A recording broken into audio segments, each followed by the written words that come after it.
Assalamualaikum warahmatullahi wabarakatuh. Perkenalkan, nama saya Nawa Indrawati dengan NIM F1E1221131 dari Prodi Sistem Informasi Fakultas Sains dan Teknologi Universitas Jambi. Saya akan mempresentasikan hasil diskusi dari kelompok kami pada mata kuliah Pengantar Sistem Informasi pada bagian modul 3 Aplikasi Bisnis Bab 9 Sistem Pendukung Keputusan dengan dosen pengampu Bapak Tri Suratno S.Com M.Com. Kelompok 9 terdiri dari 3 mahasiswa. Yang pertama ada Maya Sari, kedua ada Rani Malango, dan yang ketiga ada saya sendiri, Nawang Indrawati. Bagian 1, pendukung keputusan dalam bisnis. Terdapat 3 tingkat pengambilan keputusan manajemen. Yang pertama, manajemen strategis. Umum. Yang kedua, ada manajemen taktis. Semakin banyak praktisi bisnis dalam tim mandiri serta manajer unit bisnis yang mengembangkan rencana jangka pendek dan jangka menengah, jadwal dan anggaran serta menentukan kebijakan, prosedur, dan tujuan bisnis untuk subunit mereka di perusahaan. Yang ketiga, ada manajemen operasional. Manajemen operasional memiliki anggota tim mandiri atau manajer operasional mengembangkan rencana jangka pendek seperti jadwal produksi mingguan. Di samping ini terdapat gambar struktur keputusan yang mana tak terstruktur itu ada pada manajemen strategis, eksekutif, dan direktur. Pada bagian semi struktur itu ada manajemen taktis, manajer unit bisnis, dan tim mandiri terstruktur. Dan pada bagian terstruktur itu ada manajemen operasional, manajer operasional, dan tim mandiri. Selanjutnya ada kualitas informasi. Terdapat 3 pandangan pada suatu informasi yang dinilai. Itu ada dimensi waktu. Yang pertama ada ketepatan waktu, yang kedua yaitu kekinian, dan yang ketiga itu ada frekuensi, keempat itu ada periode waktu. Informasi harus tersedia untuk periode waktu lampau, sekarang, dan masa depan. Selanjutnya ada dimensi isi. Dimensi isi yang pertama ada keakuratan. Maksudnya di sini informasi harus bebas dari kesalahan. Yang kedua ada relevansi. Yang ketiga ada kelengkapan. Kelengkapan ini maksudnya 5 ada cakupan, dan yang keenam itu ada kinerja. Yang ketiga itu ada dimensi bentuk. Pada dimensi bentuk itu pertama ada kejelasan. Yang kedua ada rinci. Yang ketiga di sini ada urutan. Yang keempat ada presentase. Dan yang terakhir ada media. Di sini informasi dapat disediakan dalam bentuk dokumen tercetak, tampilan video, atau media lainnya. Dan pendukung keputusan. Kecepatan perkembangan teknologi informasi seperti hardware komputer dan paket software, jaringan klien atau server, dan versi komputer jaringan dari software DSS atau EIS membuat pendukung keputusan tersedia bagi manajemen tingkat bawah, serta bagi individu non-manajerial dan tim mandiri dari tim praktisi bisnis. Pertumbuhan ekstranet dan intranet korporat serta internet telah mempercepat pengembangan dan penggunaan pengiriman informasi kelas eksekutif dan alat software pendukung keputusan oleh manajemen dari tingkat yang lebih rendah dan oleh individu dan tim praktisi bisnis. Selanjutnya ada sistem informasi manajemen. Sistem informasi manajemen adalah jenis awal dari sistem informasi yang dikembangkan untuk mendukung pengambilan keputusan manajerial. Ada 4 alternatif laporan utama. Itu ada laporan terjadwal secara periodik. Contohnya laporan itu seperti laporan per minggu, laporan per tahun, dan laporan per bulan. Yang kedua ada laporan pengecualian. Selanjutnya ada laporan permintaan dan tanggapan. Dan yang keempat itu ada pelaporan dorongan. Pemrosesan analitis online. Pemrosesan analitis online dapat melibatkan penggunaan server khusus dan database multidimensi. Yang ketiga ada pengirisan dan pemotongan. Komponen DSS. Sistem pendukung keputusan bergantung pada basis model dan database sebagai sumber daya sistem yang vital. Basis model DSS adalah komponen software yang terdiri dari model-model yang digunakan dalam rutinitas komputasional dan analitis yang secara otomatis menyatakan hubungan antar variabel. Basis data dapat mencakup model-model dan teknik analitis yang digunakan untuk menyatakan hubungan yang lebih kompleks. Paket software DSS dapat mengombinasikan komponen model untuk membuat model terbaru yang mendukung jenis keputusan tertentu. Sistem visualisasi data dan informasi geografis. Sistem informasi grafik itu Geographus GIS, dan sistem visual data sistem adalah kategori khusus dari DSS yang memadukan grafis komputer dengan fitur DSS lainnya. Sistem informasi geografis adalah DSS yang menggunakan database geografis untuk membuat dan menampilkan peta dan tampilan grafis lainnya yang mendukung keputusan mengenai distribusi geografis orang-orang dan sumber daya lainnya. Sistem visualisasi data menunjukkan data yang rumit dengan menggunakan bentuk grafis 3 dimensi yang interaktif seperti bagan, grafis, dan peta. Penggunaan sistem pendukung keputusan. Penggunaan sistem pendukung keputusan melibatkan proses permodelan analitis yang interaktif. Ada 4 jenis dasar aktivitas permodelan analitis. Pertama ada analis jika maka, ada kedua analis sensitivitas, ketiga analisis pencairan sasaran, dan keempat ada analisis optimisasi.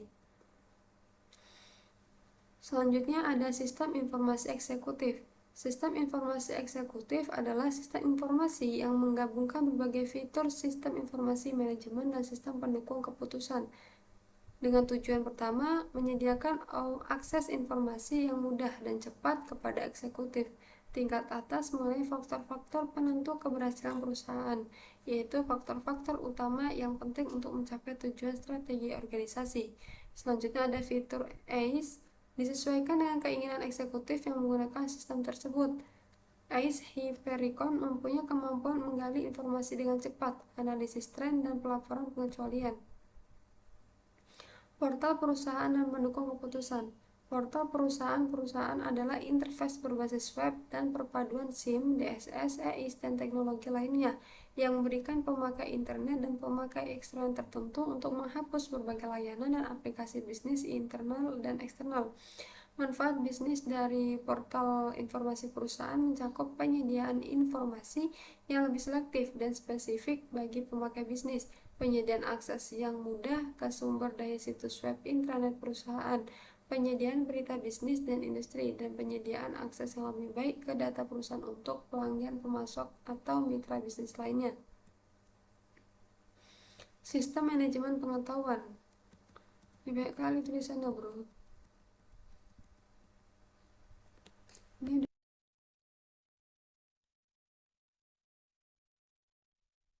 Bagian 2, teknologi kecerdasan artifisial dalam bisnis dan AI.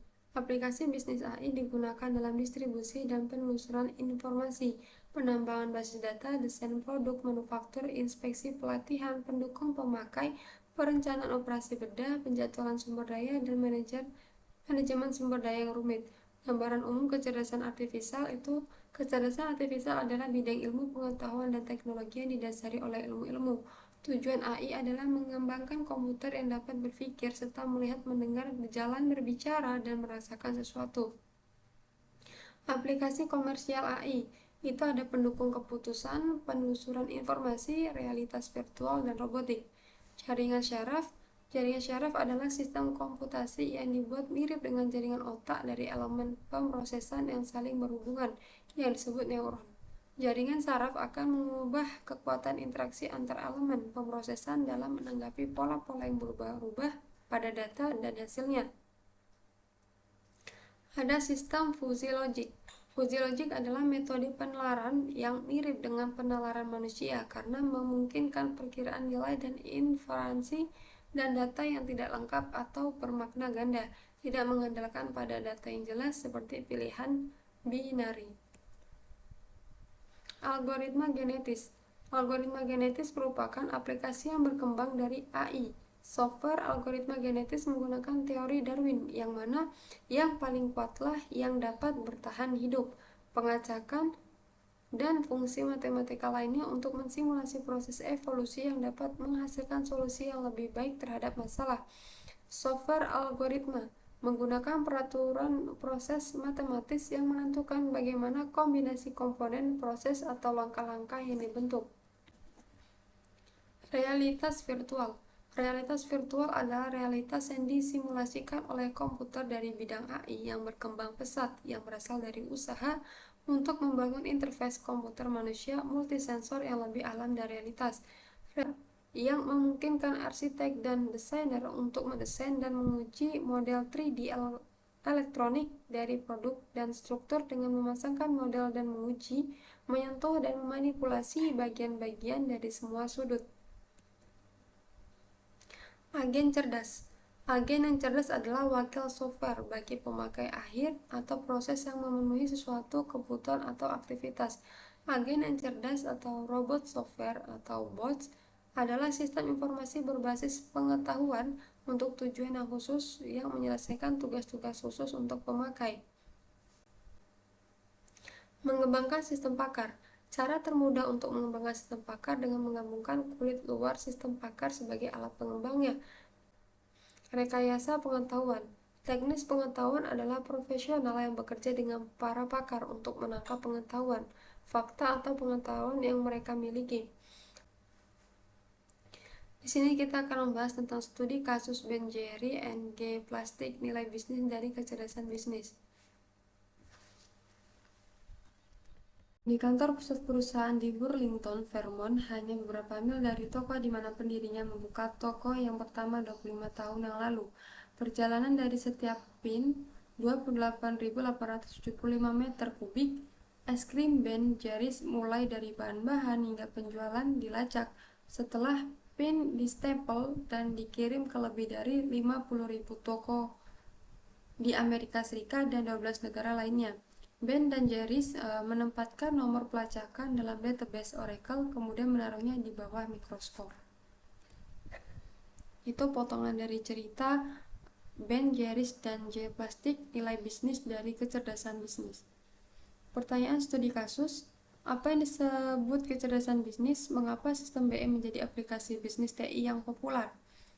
Kecerdasan bisnis adalah seperangkat proses, arsitektur, dan teknologi yang mengubah data mentah menjadi informasi yang bermakna, yang mendorong tindakan bisnis yang menguntungkan. Software BI dapat membantu perusahaan melalui tampilan dan analisis datanya untuk membantu perusahaan dalam memahami kondisi, tantangan, dan juga peluang pasar sehingga disesuaikan dengan kebutuhan perusahaan atau instansi. Pertanyaan kedua itu ada apa nilai bisnis sistem kecerdasan bisnis Ben and Jerry's? Apakah sistem BI mereka adalah sistem SIM atau DSS? Nilai bisnis pada kecerdasan Ben dan Jerry's adalah ketika manajer perusahaan ingin mengetahui, misalnya, rasa apa yang paling banyak terjadi yang terbeli bulan lalu. Software BI harus mengumpulkan data yang relevan dan dari data mart yang tepat, mengolahnya, menganalisisnya, menerjemahkannya, dan memberikan jawaban. Jadi, karyawan hanya melihat bagian akhirnya saja atau hasil dari proses yang telah dilakukan oleh BI. Sistem BI yang mereka gunakan adalah SIM, Sistem Informasi Manajemen, karena ketika manajer pemasaran ingin mengetahui seperti hasil penjualan dari es, itu karyawan hanya melihat hasil terakhirnya saja karena untuk prosesnya itu sudah dilakukan oleh pihak BI. Ketiga, apa manfaat dari batasan kokpit digital di GE Plastic? Apakah ini merupakan contoh SIM dan DSS? Jelaskan. Manfaat dari kokpit digital pada sistem lama memerlukan lusinan analis untuk mengompilasi informasi dan mengirimnya ke jalur. Dashboard serial telah merampingkannya menjadi 6 dan membantu memberikan data terbaru dari penjualan dan operasional yang diperlukan oleh manajer dengan cepat. Terima kasih atas perhatian Anda. Apakah ada pertanyaan? Jika teman-teman memiliki pertanyaan, bisa diletakkan di kolom komentar.